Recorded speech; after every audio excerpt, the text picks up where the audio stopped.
All right, I'm really blessed to be here with Lucy. She's going to tell us about the joy of being a foster mom in Portola. It is a joyful opportunity, actually. I love watching children learn and grow. I love watching them feel safe.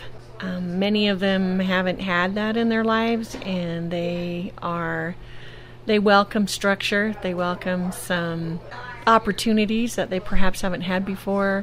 It is a joyful opportunity. I guess I hadn't actually thought about it. Thank you for giving me that term. Lucy, how long have you been a foster parent? About 8 years.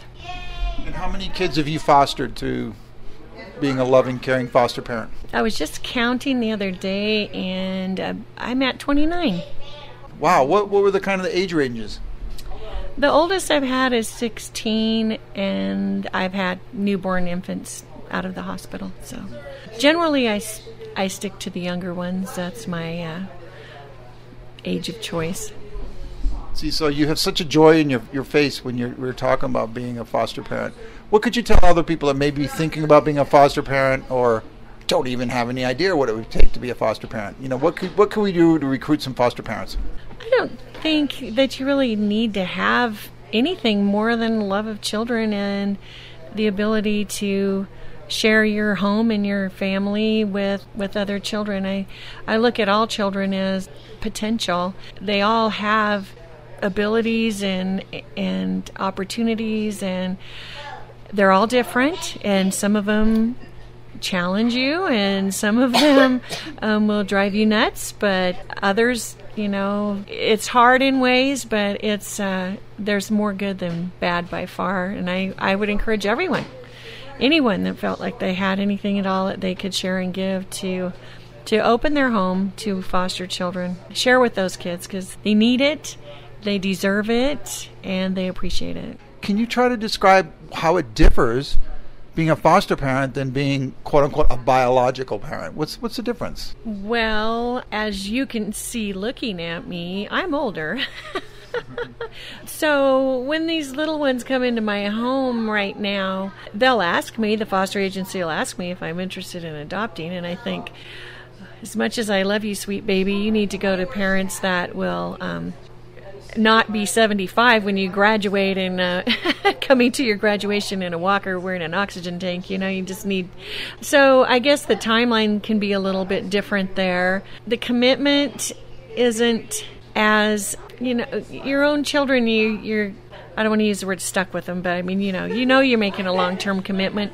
With foster children, you don't really have that ability, but so maybe you even work a little bit, not harder, but a little more diligently with a foster child because you do only have a short time with them, and you might see things that you can help them with, and you don't have the luxury of time that you do with your own children. So I try to give my foster children the same opportunities my own children had.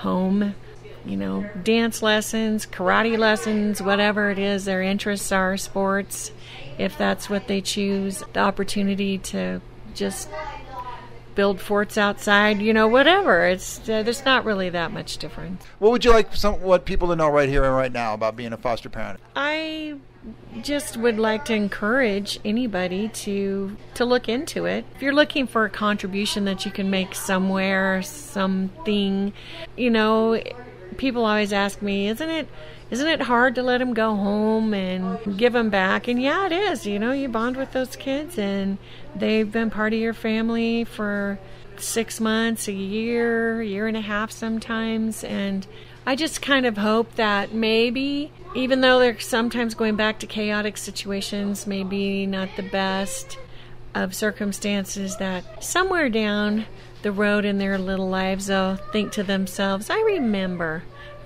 when we lived at Lucy's house and there was family dinner time, there was clean clothes in my drawer, I want to give these things to my family. I want this to be part of my life in the future. Maybe not the way I've lived, but it's the way I want to live in the future. So I just kind of hope that, in some small way I am helping our future generations that way also, that they might see or understand maybe how important it is for young children to have stability and love in their lives and in their homes. See, that was beautiful.